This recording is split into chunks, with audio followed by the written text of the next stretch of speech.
Sauce. Hey, you like Pez? It looks like that. Here's Heaney from the boundary line. He's an expert at these. From the boundary line!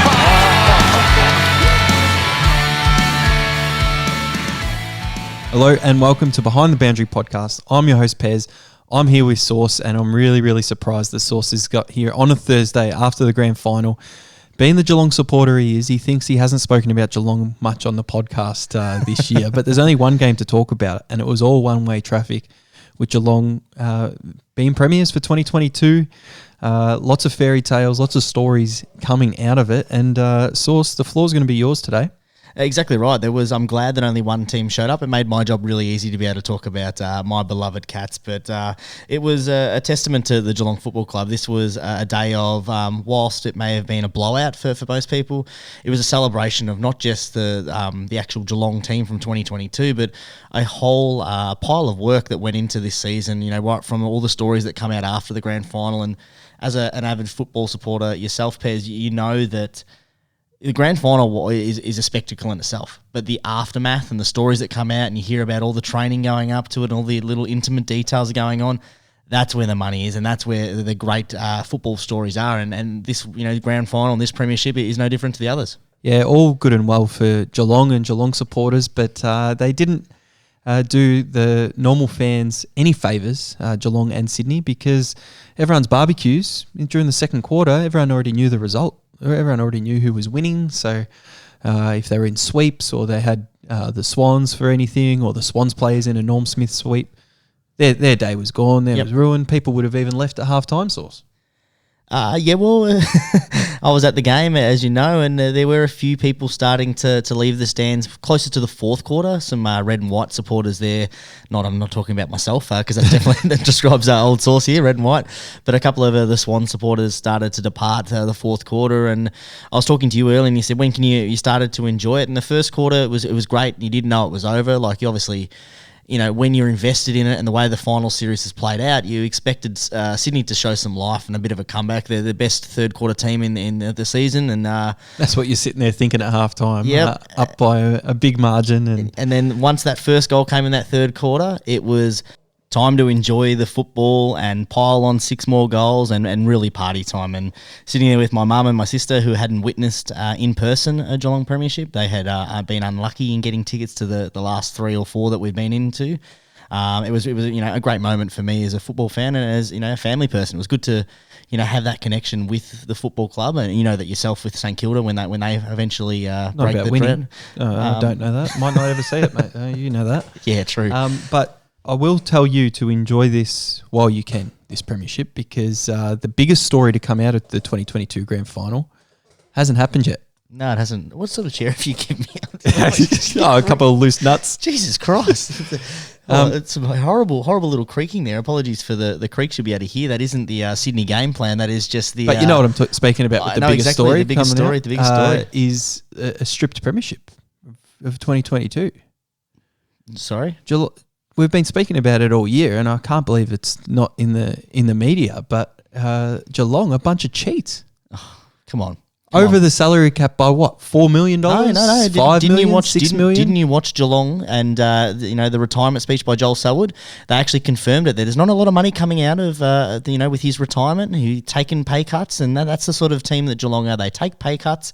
They don't accept money from. Well, the they're not football really club taking pay cuts. They're getting double, triple the amount. No, don't be silly. Don't listen to any of the investors or the real estate agents in Geelong and what they tell you. Well, we know the Melbourne Storm lost their premierships in the 90s, early 2000s. So within the next 15 years, Sauce, it'll be a day of mourning for the Geelong Cats, because that premiership will be gone, and you guys might be shunned down to Tasmania for being a cheating bunch of dogs. Jesus Christ, a bunch of cheating, a bunch of dogs. Tell you what, Pez, I thought our friendship meant a bit more, and I thought that I didn't think that jealousy is a good fitting colour for you, and I didn't think you'd act like this, like a child and a jealous supporter, and that's all it is, because you know how hard premierships are to a lot easier when you're over the salary cap. Well, come on there. Let's talk about the game and let's stop being silly. Let's get on to it was a great game. It was a great spectacle. We had a couple of bets in the game. Obviously, we had the longest kick, and your man prevailed. No, you didn't. You didn't see who won the longest kick? No, I didn't. Me neither. Didn't watch it. I don't even know who won. I did see the halftime sprint though. Oh, And- my man. My man, then I said he was paying $7. Hugh. Good old Hugh. Unbelievable. He won the halftime sprint. I should have put a cheeky on that with the old grand final bet slip, which we'll speak about very soon. But what I do want to talk about is the absolute class of Geelong in the aftermath. There was big celebrations. There was the Jeremy Cameron celebration when he kicked, I think, his second goal in that fourth quarter, where he's cracked open the can. Cracked open a VB, and that's a VB for sure. He's putting it down the gob, and there was a lot of emotion, a lot of tears. And one thing I do enjoy watching every single year is the medal presentation source. And I've come up with the perfect solution for every AFL club of what the player needs to do. It's because it feels like you need to be coached on it, because always one year there's someone that stuffs it up, and it stuffs it up for that little Auskick kid, and they don't get the handshake, or they don't get the proper presentation there. Cam Guthrie's gone back and he's fixed that. He went out there and he asked about who, because he obviously got the old shadow, the old Hutchie, not Hutchie, is it? Was it Chompers? The old Chompers. Tony Jones. And yeah, so he reached out to the young girl that he left hanging there for the high five or the handshake, and he made up for it. And I'm sure he got like a signed jersey back to her, and it's all been good. And I think it was all class. But tell us about your solution. Oh well, first Joel Selwood was best on. In the medal presentation. He gave up his boots to the little Auskicker of the Year that came out to see Joel Selwood, the captain, which was very good. So gave him his boots, told him to point down the camera, told him to wave. It was a great little moment. Again, a selfless footballer. You put it on about someone else. Absolutely perfect. And I don't mind the little photo as well. I know it'd take an extra 2 minutes to do the whole team, just have a look at the camera, nice. But get a nice little photo with the player after you've given them the medal. There goes, capping comp in the NFL. Got to get the tips in if you want to play if you want to play the Friday game. Tom Stewart was the one worst on ground for mine. So he's gone up number 44, I think he is. So he's gone up near the end, and he didn't shake the kid's hand. He took the medal off, put it on, and then when he's gone up to celebrate with his hands up, he's knocked the hat off that he just put on the little girl. So he knocked He knocked it down. Absolutely worst on. I think he did try and reach out to find out who it was, because he's mucked up on the day. And I know the players are excited and things like that. Yeah, but I think the media manager or whoever it is, the social media person, just needs to say, just before they're already celebrating, it's really hard, but there needs to be some criteria for it. So do you go down the pathway of actually getting them in the all the players before the game, and they just do a little practice, a dress rehearsal maybe? You can't be doing that because you don't know if you're going to win. You get both teams the opportunity to. I think it's while you're standing there, just before get Caleb Daniel in and get him to pretend to be the kid, and then they can go along and put the hat on him and shake his hand. Be perfect. Just before the medal ceremony happens. So this is the order that they have to do it. So I always thought you had to go up. This is how good the grand final was that we're talking about, the hat celebration. Well, I absolutely love it. This is my go-to on grand final day. They go up and shake the hand first, but you can't be doing that. The kid doesn't think it either yet. The kid is holding the medal with two hands, and they've been told they're going to put it on the player. So what the player needs to do is the player needs to bend down. The person needs to put the kid puts the medal on the player's neck. Yep, over the neck. Then the hat goes on the head. Mm-hmm. Handshake. And if you wanted to do the photo, you do the photo. You don't have to. But handshake, you say a couple of words to them or whatever. You don't have to. But the handshake goes there, and then you can throw your arms up and celebrate to the crowd, walk down the stairs, go from there. You don't have the issue. All right, so you go medal on neck, and then but you don't take the medal off the kid. You're which some players do as well. You're bowing down, letting the medal get on, hat being put on to the kid, hand out, handshake, whatever, photo, boom. So your photo's there for the last part. So they're filming, whatever. Then you pull out your flag. You Zach Tui, your green and white flag, or that's what I'm talking about. Crawford, a little media plug there. Like you do that after. Yeah, and I don't know if this will be seen as silly by the fans, but this is a really big pet peeve of mine when the players don't do it properly to the Auskicker kids. And I like how the Auskicker of the round were the ones that were able to present the Well, medals as I well. really So enjoyed that. That was a nice touch was this really year. And because I think normally what happened is they used to have the team, the Oz kicker team playing for Sydney and the Oz kicker team playing for Geelong. And whoever won. Played, and whoever won got to play. And that means some kids are missing out. But now with the performances at halftime, which we'll get to, I'm sure, in our discussion, it just meant all the AFL Oz kickers were there. And Pez, being at the ground watching the kids go after they were off there, they were ecstatic, these kids, to just be on the ground itself. And those moments up there, it's incredible. And you're right. This is what I'm talking about. Those kids will never forget it. They'll never forget those moments. And I know, they were ecstatic just running around. They were mucking around as the other medal presentations were going on. Should have seen them all swarm over that, the little kid who got the boots and stuff, and he was there, and it was great. It was really great. And you're right, it does take away from their moment. And it must be tough as well. You look at someone who, a lot of these blokes have put their whole career and their whole life dedicating to this one goal, and they're finally achieving it, and that medal doesn't really salute the actual moment, does it? So let's make it about someone else. Your moment comes when you run on there with your captain, you're holding up the cup. I love it. The players always say it's about a team game. It's not an individual game. So let that moment be with the Oz kicker and be a really nice moment. And then when you get to run on with the Premiership Cup on that stage, I think that's the big moment that people play for, and then the celebration on and after the ground. So it was all good. I really loved the speeches from both Joel Selwood and Chris Scott. Chris Scott's speech, wow. It was good, wasn't it? It was really good. And the way that he directly, spoke about Sydney, and then also the way he sort of singled out, and he would be, captivating to listen to in a pre-game speech. Well, you've had bad words to say about him for a number of years, and rightfully so, because he was a coach that didn't want to change his game plan and didn't change things up as much as we thought in the public. This year is when they really showed that they can change gears, change if they want to be attacking, if they want to, hold the game up. And it's credit to Geelong and Chris Scott for being able to do that. But he gave a lot of credit to his whole coaching staff and coaching staff before that as well. Yeah, there was an interview on Sunday night, I think it was, or after the game, and they interviewed Chris Scott. And if you haven't seen it, go check it out. It's on Fox Footy, AFL 360, I think it was. It's very clear he's had a couple of cans, and he's definitely still celebrating. Is this on the FaceTime video? Yeah, and he's talking about the preparation that goes into it. And I think that, the criticism from myself and a lot of Cats fans were that his in-game adjustments, and that, you seem to be able to get to the end and you have the Western Bulldogs approach where it's just being in the finals is good enough, and you make another prelim, it doesn't really matter. And the way that he actually, at the end of last year, went and go, right, we're not doing any more line coaches, we're not doing any of this, we're going to all be in this together, we're all going to be reflective, we're all going to be accountable for everyone's different role. And they set up a 12-month plan to win a premiership, to make sure players were rested at the right times. And, Selwood early in the year when he was rested, he, spoke out and said, well, this isn't right, I'm ready to play. And, and it was all about that big long-term end-of-year premiership. And that's why finally, because it's hard to win a premiership, Pez.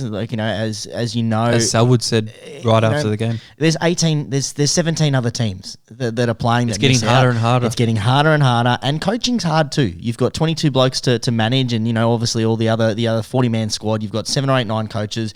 You got media coming at you from left, right, and centre. So hats off to Chris Scott for getting his premiership, and this is actually one that he can sit there and go, "This is my premiership." And he did do the selfless thing and said, "This is about the club and all this," but this is his premiership. He has put a lot of work to get them up. He's redeemed himself in your eyes? He's redeemed himself. Well, he didn't need to redeem himself in terms of previous. You're calling for his head, and you wanted him fired I think everyone was. I mean, you get to what they've missed the playoffs. Let's say playoffs. Then we're already into NBA season. Missed the finals once in his tenure, and 7 of those have been prelims. It's for two grand final appearances and 1 premiership. I mean, is that redemption? I mean, what's the result? What do you want? What needs to be redeemed? He's getting the victories. Well, it's a Luke Beveridge rule now. He's got another 6 years, at least. He does. But yeah, I think that he has copped a lot of criticism, and I think that he actually had a really good game plan. I think it's going to change those modern teams going forward. I think we're not going to see so much dominance from clubs going into it like the 22-0. I think that's gone. That'll never happen ever again. You're not going to see the Western Bulldogs, the Essendon season where they went 20-0 and they lost the 1 game. I think you're going to see more teams have those Kawhi Leonard scheduled rests, especially those older players, and whether it's not going to matter if you're playing a lesser team or not, that is your week to miss. Well, and they're going to start breathing that life into. So I think it's going to change coaching. Well, I think that team has to with the age demographic of Geelong, but does that change list managers, things going into the off season and all that. But this is all about the grand final and the celebrations. So afterwards, you've got all your interviews and your things like that. Joel Selwood had a bit of an interesting story where he had 3 beers, made sure the missus, the pregnant missus, was home safe, and they forgot the keys. And then Harry Taylor went to get the keys. He came back, and then Harry Taylor left, but he had the keys in his pocket still. So then they had to get a lift from someone at the pub down near Geelong. At the petrol station there. So they got a lift. They got a lift at the petrol station where they were dropped off at where he thought his car was, and they didn't have his keys there. And then a young girl was filling up who had been at the pub previously. So she'd already been at the pub, and she was filling up her car because he had run in there to get a couple of snacks and whatever. And he's like, you know what, we'll walk it from here. It's not too far or whatever it was. Realised he didn't have the keys. Reached out to this lady who they must have seen at the pub. She must have. No, they hadn't. I think seen her she's at the been pub. working there or something. Yeah, and he had a shit of a day. Finishing a shift. Yeah, it was such a good story. It's like, oh, so like, how was your day? And she's like, oh, I've had a terrible day. Everyone was there for grand final and it was this and that. And she's like, oh, how was your day? How was your day? It was pretty good. It was pretty good. I've just won a premiership today. Oh, really? What's your name? And I think his words was, well, what did you do? Like, it was pretty. You had a pretty good day. What did you do? Well, I played in the game. I played in the game. yeah. I was that guy that you were bitching about. And then she asked the name, so it's like, she was quite embarrassed after that. But got a photo with the Premiership Cup. What a photo, Emily, her name was. I tried to find her, so if I could get the photo there, that's what a great story for especially a day where you're working at the pub. Yep, easily be the worst place to be on grand final day at the pub.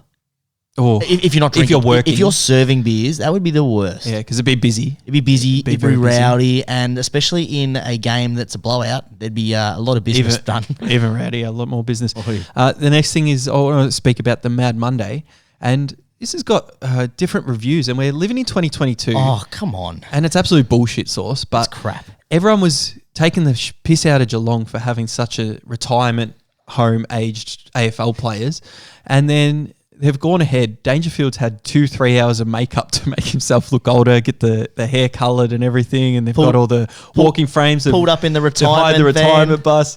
Got the lawn bowls, the Geelong Barwon heads, Geelong lawn bowls uniform. Was it Isaac Smith coming down and falling over? And falling out of the thing. Norm Smith, falling out of there. Norm Smith, and then. It was absolutely fantastic. I thought this is a great laugh. This is a good way to get back at some of the doubters from earlier in the year.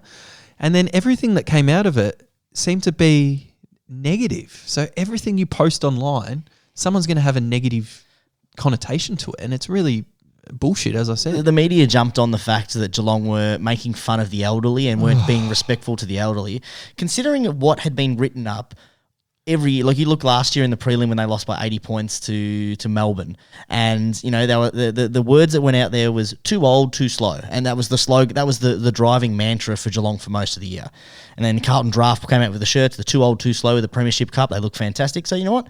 They've done the right thing here, and they're not doing this if they don't win the Premiership. Like they're doing this as a bit of a Mickey to the, all the media and all the haters out there, and for them to cop flack for enjoying being old and celebrating, and the old two fingers up at all the haters, the old Taylor Swift haters going to hate. Like, why do we have to always find something wrong in something brilliant and pure and funny and great? It's kind of like, and I did see this on Twitter as well. People confuse the subject of the joke with the target of the joke. Mm-hmm. Okay, so the subject of this joke from Geelong, this is from Ricky Gervais, by the way, a comedian in the Office and all of that. So they confuse the subject of the joke. So the subject of this joke was elderly. Okay? That was the subject. But the target of the joke was the AFL media. Mm-hmm. The target of the joke wasn't the elderly. No. That was the subject of the joke. Mm-hmm. So if you confuse those two things and you say, oh, you're targeting the elderly people and you're making fun of them because, they can't walk properly or they're frail and fragile. No. Get a bloody grip. It's 2022. Just because you've got Twitter and you've got a little account and you can say whatever you want, stop being so negative about everything and just show some positivity. It was funny, and I'll say it was funny, and I'll stand for that. And if you were offended by it, then you need to get over yourself. Yeah, it's the people think that their opinion actually matters in this, and sometimes we just need to sit back and just enjoy. If this was in the 70s or 80s, these guys would have been criticised that they didn't do blackface or something like that, and they would have been, just let people have fun. Just let people enjoy the moment. This is not about you, the media. This is not about you, the elderly. This is about 30 blokes, 40 blokes who put their heart and soul into something, and they want to have enjoyment, because every Monday morning when they don't perform, the media go nuts at them. And the journalists before And they too go old, personal. They too go slow. exactly right. You're going to miss the 8. They go personal on them too. Like, Dangerfield, he's too slow. He's not the same footballer he was. Joel Selwood, he's a ducker. He's an Academy Award winner. Like, they go personal. And when they're trying to have not even a targeter where they're calling out certain media people like they do, like Beveridge has 3 or 4 times this year, what they've done is they've taken the mickey out of it, and they've tried to have a bit of a laugh about it and go, you know what, we're going to embrace this joke and we're going to stick it up you without actually being disrespectful. And they still can't get a win out of it. But, hats off to Geelong. They nail Mad Monday every year. This was easily one of the best in modern times. That was really good. The media's all over there with the cameras and everything and the videos, and they can't really enjoy it where they get like really pissed and do that these days, because there's always someone there with a camera, which we saw with the other team with the intoxicated fella who couldn't even walk from I can't even remember what club it was so long ago now, but they didn't make the finals, and then to go from there. So Mad Monday, Geelong, tick. Premiership, tick. Cardinia Park, is it going to be a tick because it'll be ready to go by next season? Yeah, Alphabet Stadium will be there with the new Joel Selwood stand will be there next to the Premiership stand. The new stand. Yeah, the new one. Chris Scott did say something. Wouldn't want to be on the top row there if you're in his speech. And this is what all Geelong fans need to remember. Okay, he said, how good is it to have footy back at the G? Mm-hmm. So all you Geelong supporters that complain that you want to play your home games at Cardinia Park in the G, your coach says, how good is it to have footy at the G? That's where you win premierships. That's where it's done. Don't be sooking if you have to play at the G compared to Cardinia Park. I'm going to ignore your little bait there. I've got to try and get you somehow. I'm going to ignore your team's that. just for the premiership. I'm going to sit here and bask in that, and because I agree. I think finals football, incredible. It's such an amazing feeling. They had 100,000 full capacity first year back from COVID. 100,024 people, full capacity. We bet biggest the over. crowd since 1986. We bet the over, didn't we? We finally 100,000. We finally got that victory. But they didn't have a market that we found. Well, we bet the over every year. Always the over. But it was great. It was a fantastic thing. Right from I think that every aspect of today was so meticulously planned out that they got it right. The entertainment beforehand. Newsflash, AFL, get rid of all these bands playing beforehand. Spend your $4 million. Get a single performer, Robbie Williams. It was worth it, wasn't it? Wow. And I can't believe they took so long. When Delta Goodrum sang the national anthem, I was at that game. Might have been the first week of finals. She sang the national anthem. It was when the Queen had just passed, so I can't remember which game it was. It was Brisbane someone. And then it was so good. And I was like, how have they not announced that they're going to get her to be part of it somehow? She was a part of it with Robbie Williams, and it was a great performance. He was in the pink suit there. She was in her little get-up, and great performance still at her age. And Robbie Williams, he's the only thing he needed to do was take his kit off. I thought the vest was coming off. I thought it was coming off, but it didn't. Tell you what, he was incredible. Like the way he opened it, I don't know if what they showed on the TV, but he opens up and they have the little thing in there, and he has they let you entertain you was the opening line, and they had whatever, and then he just did a little bit of the music's playing. He goes, "Listen up, Melbourne, Australia. I hope you're ready because I'm going to be brilliant for the next 20 minutes. So you better bring your A game." Yeah. And then just boom, that just put everyone up. People in the stands were singing, and then they did so many great tributes throughout that represented Australian history and Australian what's happening now. And it wasn't taken away this bullshit that they continually go with. It needs to be an Australian artist. Nah, get a mega superstar and complement your culture another way. And they nailed it. Yeah, and the performance was good in terms of it had that culture and a little bit of meaning behind it as well.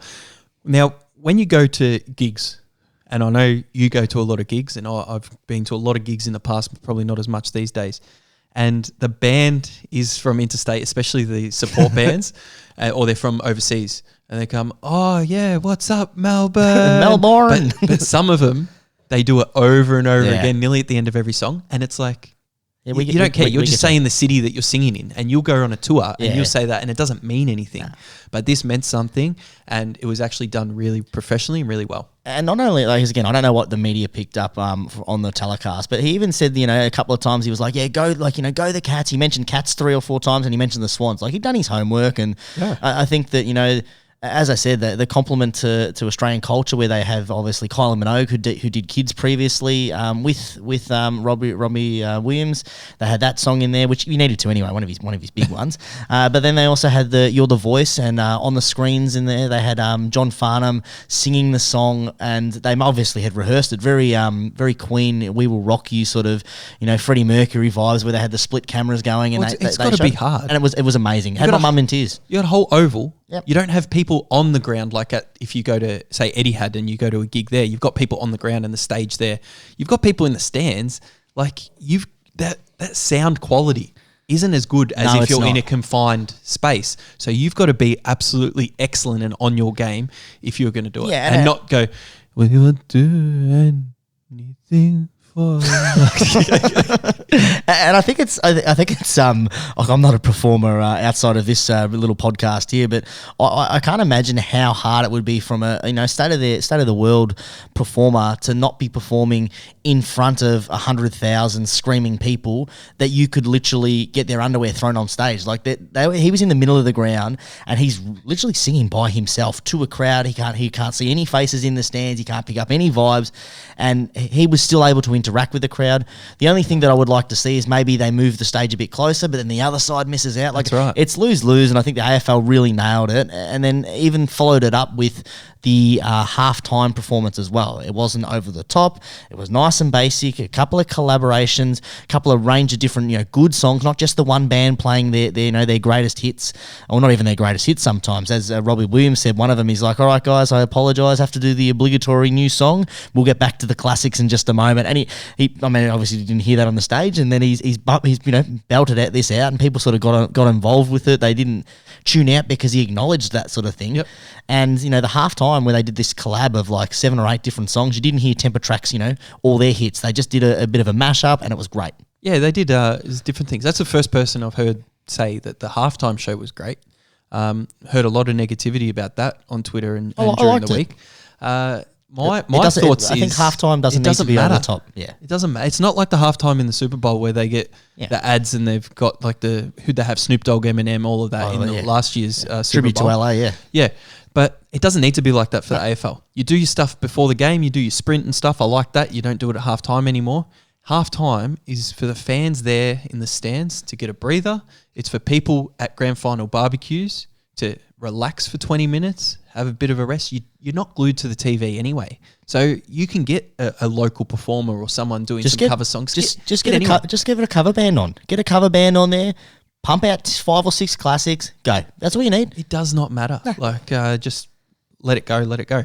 A bit of Frozen you want. You want a little bit of Disney on ice. And I've performed Frozen in Let It Go in karaoke before, and it's been sing a couple bars for the podcast. It's been a big hit. I've already done a bit of Meatloaf tonight. Is that what that was? I was a little bit unsure what that was. I was mumbling through, having a bit of a heart attack there. Literally mumbling because that's what he did in 2011. I understood the joke, but I'm not sure if our fans understood the reference. Well, I hope they did, and if they have tuned out now, bad luck to them. Haven't even spoken about the game yet. Haven't spoken about the game, but another Joel Selwood again. Walking around, notice is he the water boy at Geelong? Yeah, so he's the official Sammy, I can't think of his last name, but I think he's a young adult now. He'd probably be 25, 26, has Down syndrome, and they invited him on the field. So 5 or 6 years ago, he used to come to all the open training sessions, and they actually employed him as a Geelong trainer, as the official water boy for the training sessions. And he saw him in the stands. He got him on there. Jeremy Cameron put his medal over him as well, so they could get a photo.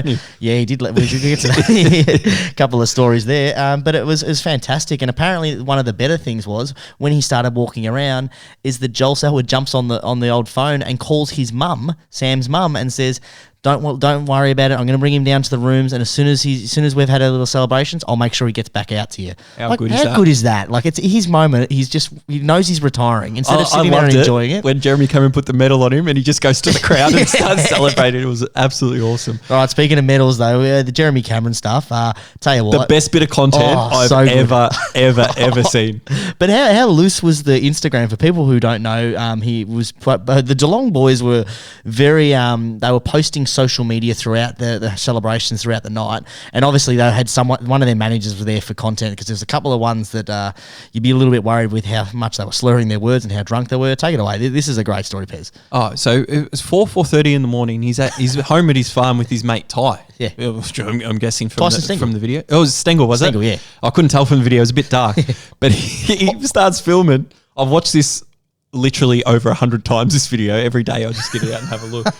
And he goes, if you haven't seen it, at Behind the Bound on Twitter, I've retweeted it from the original. The media manager's done something good this grand final week. And he goes, we've done something very silly here. And it goes to the cow, and the cow has his premiership medal on. Oh, and he's like, just leave him. Let him have it for the night. Let him have it for the night. He goes, enjoy it. And the cow runs off into the paddock. So the funny stuff with that is it's not a cow. It was a bull. so it's a bull. And they spoke to him the next day, and he's like, tell you what, and you could slur in his words. They must have gone right on the piss that night, which understandable. Oh, you had to. And he's like, putting the medal on the bull, super easy. Retrieving it, not easy at all. So apparently he's trying to chase after this bull who's out in the paddock. Was he trying to do it the same time after the video, or did he leave it on for the next day? I assume that they tried to get over, but he didn't really allude to that in the interview. But it was fantastic stuff by and that's what you love, is the grand final itself. No matter what the standard of the game is the aftermath, the stories, the celebrations. We haven't spoken about the game. No, we haven't yet. And it's all of the celebrations and everything involved in grand final day. So I think that's it for my spiel. That was the main event there with the Jeremy Cameron bit of social media, and he's a bit of a bloke. He loves having a few cans. He loves going fishing. He streams Call of Duty game on Twitch sometimes in his off time, even during the season. Sometimes late at night. Just announced his little pregnancy too. So I'm keeping it secret for there, and I'm sure that they are all of the Geelong boys, and I'm sure there'll be more stories that trickle out as the night goes on and as the time goes on. But he'll enjoy, what's he on? 750,000 legally, but he's actually on what, 5.5 million. He's on a small little $200,000 a year, and they chuck in a couple of bulls there. That's why I had to give the medal to him. They had to put the medal on him because that was part of his payment. So he's part of the process as well. I think with the farms and all the extra stuff that Jeremy Cameron's got with the pubs and things, he'd be on about 5.5 million a year, which is more than the whole AFL team salary cap. So I'm just looking. Look, a bull's only worth $1,000. He only got like 4 or 5 bulls there, so it's only a cheeky couple of bulls there. Pez, there's no bullshit about that. It's all good there. That's all that's worth. Well, you can't really win a premiership just with Jeremy Cameron, so they've got to get it off the books. But if they get caught, which they should, which they won't, because there's nothing illegal, strip the premiership, and then 2022 just is blank in history. How good's that? You don't want that. All the last half an hour of content we've just talked about irrelevant, and we're never irrelevant. You just go off our bet slips, and then we know that we're not irrelevant. Oh, we have to review grand final day, don't we? Soft review. It's no official review. How does it end? We don't know. They've kind of lost, but they've won as well. All right, Sauce. Now, we had a stellar year, you could say. Okay, stellar year. Please. Ended on a sour note for me, didn't end on a sour note for you, because as we know, at the start of the final series, I spoke about my heart and going for interstate clubs and doing that for years and years and years. And I've come to the realization that I don't want to be throwing away money anymore, because realistically, Geelong were great money at $1.60 or so to win that. With some promotions, you could get $2, one that you got, I know that you'll speak about with the Joel Selwood one touch.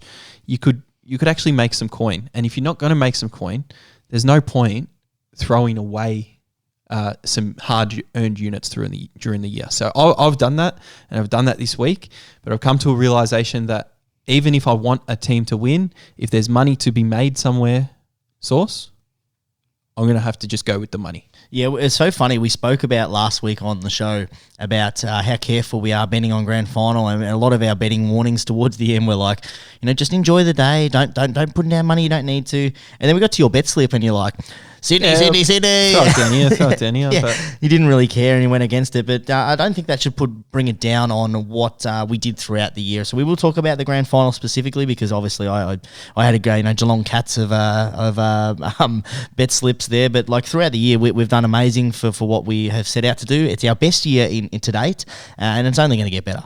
Oh, yeah. Well, I hope so, because if it only gets better, then I can keep going with the renovations and everything here and pay for We're sitting in the west wing of Sauce and Pez. Well, I feel like I should have a little bit of a share in your little property here. Well, maybe a staircase could go there where you're sitting, and we're going to go up another level. We'll see. I don't know if you better get it past the chandelier up there. So. I'm going to go through my bet slip very, very quickly. Now, Jake Lloyd to have more disposals than Patrick Dangerfield. This is one I absolutely loved. It was good value. He only had 18 disposals. He didn't take the first 3 kickouts of the grand final when Geelong were kicking those points in the first quarter, but he did take them after that. And Sydney, for whatever reason, just continued to go down the line and didn't want to do it. Dangerfield had an absolutely amazing day with a lot of goal assists. Very, very unselfish, where he could have been a little bit more selfish, tried to get a couple of goals to his name, tried to win the Norm Smith, but he didn't care. He was a team man on the day. I had Sydney plus 13.5, so that was gone in the first quarter. Isaac Heaney to win the Norm Smith medal, nowhere to be seen. The only player for Sydney, well, there was probably 2. Robbie Fox and probably Chad Warner. Definitely Chad Warner. Chad Warner statistically had a best on ground for the way the analysis of data works. He had a good game. He did have a stellar fourth quarter where the Geelong players kind of gave up. But because everyone was having beers on the sideline with some balls. He did have a good game. Now my same game multi, Tom Hickey, under 15.5 in that first quarter. He got a couple of intercept marks, a couple of little handballs to each other, but that's still got a green tick. So that leg by itself. Jake Lloyd, 20 disposals, didn't happen. He only got 18 and Sydney 1 to 39. So not even a bonus there that I have to do in the off-season, which is all right. And across for a minus of 5.4 units for the week, which I'll talk about the season total after you speak about your bet slip. Yeah, so as you know, I was all over Geelong, but I was all over Geelong in a way that statistically made sense. They had won 15 on a trot. We spoke about how, that what Sydney needed, you should have alluded to that. Straight away, we spoke about what Sydney needed to do to stop Geelong. It was all about that, and we should have listened to the betting. I went with a couple of different promotions. I went with Boss Bet. There was heaps out there, and that's where your value can be. Signed up to Boss Bet, which, already one of my 50 million betting apps that I have on there. It's just growing. Geelong to win, and Joel Sowell just to have the one touch, and he had a lot more than that, $2.50. So I had 1 unit on that one at 25, so that was a green tick for me. I had a 3-leg same-game multi with Geelong to win head-to-head. Mark Blitzas to get 15 or more. He had 9 in the first quarter, I think it was, and I told you that they were going to use him around the ground, and they did. They stuck him in the ruck, and they never looked back from there. And he had, as well as that, had him over 17.5, which was a steal. What did he end up getting? 23 or something? He had 23, so I had 2 units on that one. That was a 125 profit. My 2 bonus bets I had Gary Rowan to kick a goal, Isaac Smith to kick a goal, Tyson Stengel to kick a goal. Jeez, this is unlucky. I've been telling you all year, Isaac Smith averages 2 or more. He kicked 4 for the game as well as a Norm. Stengel had 2 or more. I think he ended up with 4 as well. Gary Rowan, just the 1 point. They were looking for him. Well, they were looking for everyone in that last quarter. Everyone. And he was a little bit unlucky not to get one. So my bonus bet for that one didn't pay off, but no money lost. Oh, and then I also had, I just had a flick at the, Jeremy Cameron at the Norm. Should have had one on Isaac Smith at $53. You could have picked him up early in the week, which would have been great. Saw a few people in the Twitter group. Oh, they chucked it on everyone, 25 on everyone, and you hope that one of those big ones gets in and you make your money back. But also had my future that I put down 2 weeks prior, so Geelong at $2 and 2 units on that one. So I had a fantastic grand final, not only celebrating a victory, but also having some nice little win. I returned 11 units from 5, a profit of 6 units for grand final day. So all coming up chocolates for Sauce over here. Great grand final there. So that caps off our 2022 AFL season. So I staked 231 units over the year, Sauce, which is a decent amount of units over 23 rounds and a 4-week final series there. 308 units were returned for a profit of 77.1 units. So as I spoke about, left some profit on the table on grand final day, but that's a mistake that you have to wear and you make, and everything is accounted for here at Behind the Boundary. So a profit for the season of 77.1 units. Yeah, which is really great. Like if you have $10 on every one of your units there, you're up $771 of profit. So it's just to put that into perspective for people who don't know how units work. Yeah, if you're a $10 bettor, $10 bettor. If you're a $25 bettor, you're sitting just under 2K. So you're sitting there nicely. For the year, I staked 210.64 units, returned 254 units, 0.39 units, and a profit of 43.75 units. It's the biggest for me in the last couple of years, and it's the best year we've had, Pez. 120 units for the year, which is incredible. And 4 seasons now, I think. All have been in the positive. Yep. All have been in the positive profit for both of us, and combined, obviously. And this becomes our best. And 2023, we look forward to continuing to try and make more money and seeing what we're going to follow along, bigger and better things. Just to put into perspective, if you put $50 on all of our bets all together for the whole year, you'd be up $6,000. And as I can tell by this nice little spiral staircase design that you've got up on the wall, and just underneath the hanging chandelier, you're putting a little bit more than 50 on your little chocolate ones there, mate. Yeah, well, a little bit more than what was shown on Twitter. A little bit of higher units there, but you don't want to, make that. That's not about you. Public to do the Joel Selwood, mate. It's not about you. It's not about me. It's just about the unit size, which is what we've moved on to, which has been really good because everyone else on gambling Twitter seems to do the same thing. And we were doing ROI for a long time. So unit size, very easy to work out. If you're a $100 bettor, you multiply the units by 100. If you're a $10 bettor, you multiply it by 10. And it's very easy to work out. And it doesn't matter. If you're a casual bettor and you only want to put $1 on each bet, do that for a bit of fun. It doesn't matter. You would be up $120 if you followed both our bets. No one is judged for the amount that they bet. No. It's not like, I bet $500 a bet. No one gives two shits. No one cares how much you bet. Just if you're a winning bettor, I don't care what you bet. You can bet 50 cents as long as you're a winning bettor. You got to love it. Yeah, you do. And speaking of loving it, let's get on to the actual game. We won't talk long about it because I'm sure it's been dissected. We are a betting podcast. Let's just go through a couple of the moments that we both loved and things that you like to see and what won it for Geelong. For me, opening that game, that first quarter dominance, and we talked about how them controlling the defence was how they were going to win it. They controlled the middle. They controlled the middle, and they just took the ball down there and they rammed it down Sydney's throats. And the amount of different scoring options that they have besides the three-headed monster in Stengel, Tomahawk, and Jesse Cameron, definitely prevailed in that first quarter when they took such a commanding lead. You look back to the GWS Grand Final against Richmond, and it wasn't as lopsided as that. You go back further, even to the Port Adelaide Geelong game, in that first quarter, wasn't as lopsided. This was sheer dominance right from the get-go. The highest first quarter score ever in a grand final. They left some chances there as well where they could have, kicked on a little bit further. But yeah, it was one in that first quarter. It was their defence moving up to the middle of the ground, and Sydney couldn't get the ball down to their end. And then when they did, there was no structure, no forward structure because they were under so much pressure up the ground. The Geelong players were working really hard, which meant they had open avenues to goal everywhere else. You had players leading out both different ways, leaving space in the middle, and you just had lead-up players taking marks, having shots at goal. You had Norm Smith coming in and kicking goals off there. You had Tomahawk. This is unforgivable. First quarter, he doesn't kick one goal from a boundary throw-in in the forward 50. He kicked 2. And if you know anything about Geelong, you know that Tom Hawkins is going to try and grab the ball out of the ruck and kick a goal. One of the easiest things, I think, to plan for and stop. What the hell was Sydney doing in those boundary throw-ins? The one thing you have to stop is Tom Hawkins pushing off, grabbing the ball and being able to get the ball to his boot because he doesn't need a lot of time. And I don't know how he's trained for it or acted on it, but he's the best in the business at doing it. And to kick 2 first quarter goals like that was really, really embarrassing. And not only did he do that, as you said, to kick the first goal, to kick the second as well, and he did it against, Hayden McLean the first time, which you're like, okay, when you back up ruckman or your defenders wasn't aware, in, right? But then he does it to Tom Hickey, their number one ruckman in the next play, and literally just sheer body size.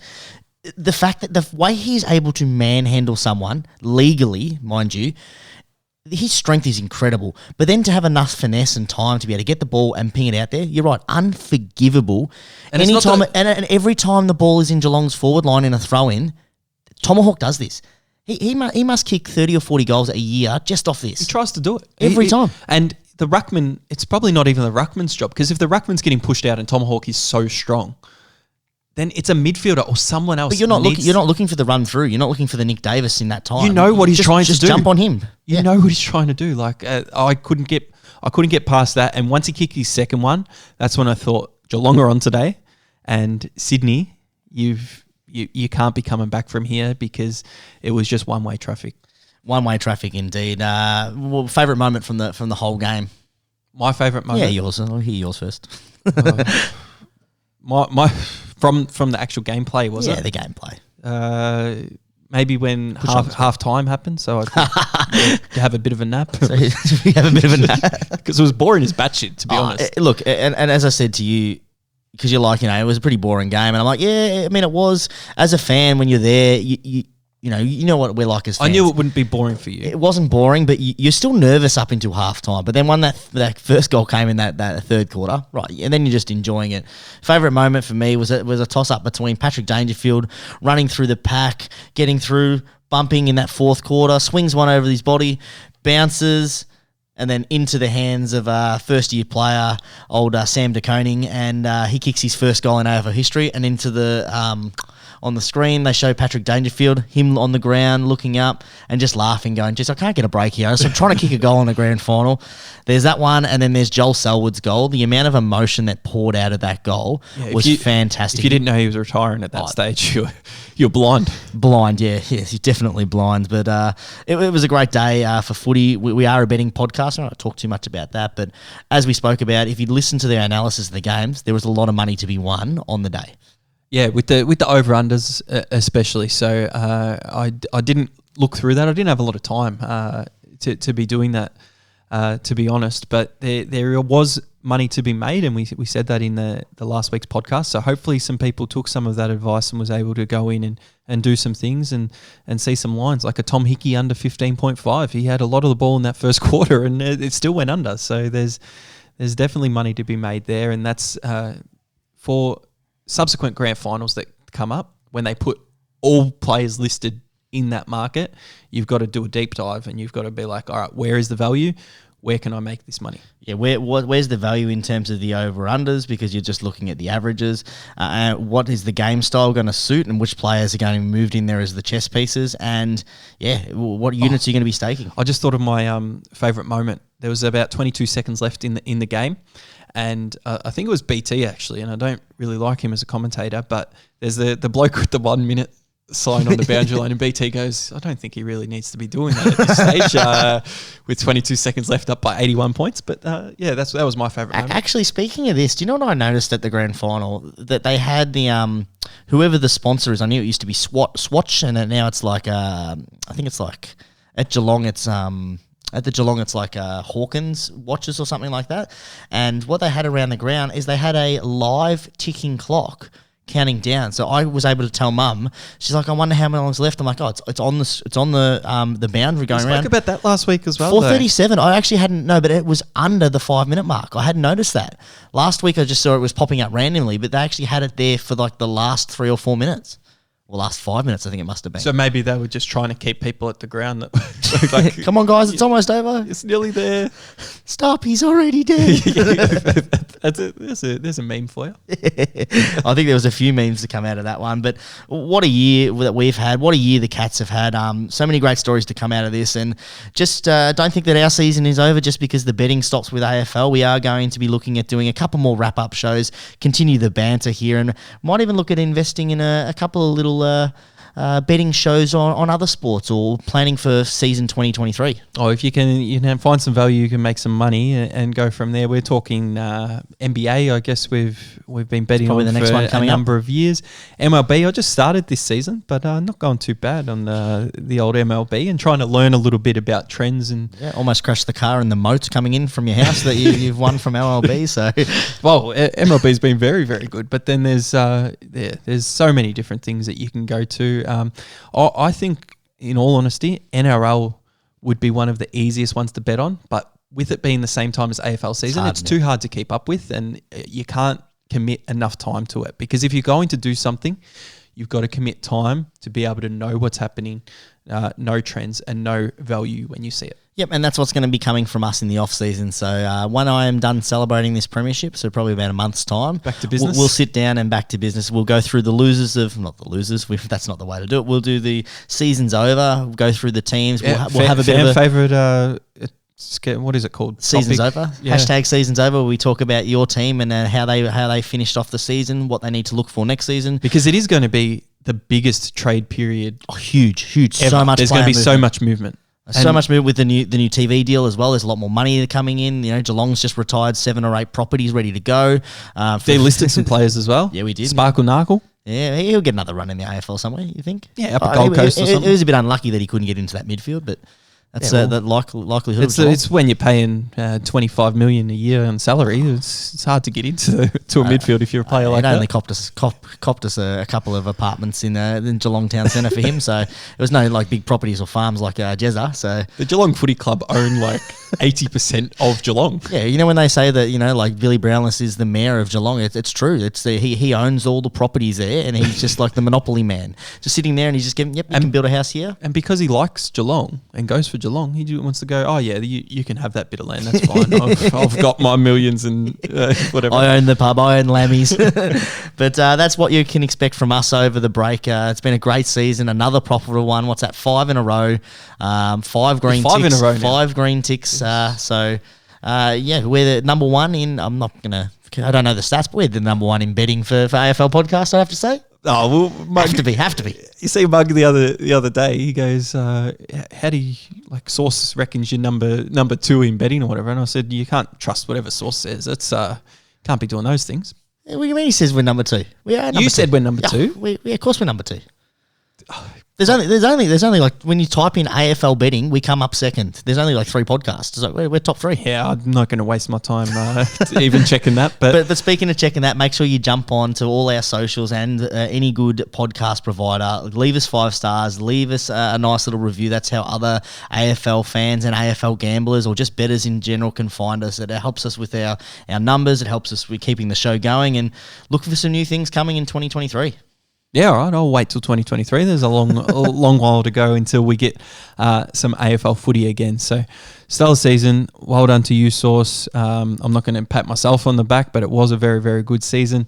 Enjoy the off season. I'm sure I'll see you again soon for a bit of a show. We've just said season over, so we'll see the fans as well. So keep an eye out with your notifications on Apple Podcasts or Spotify, wherever you listen to your podcasts. I've been Pez.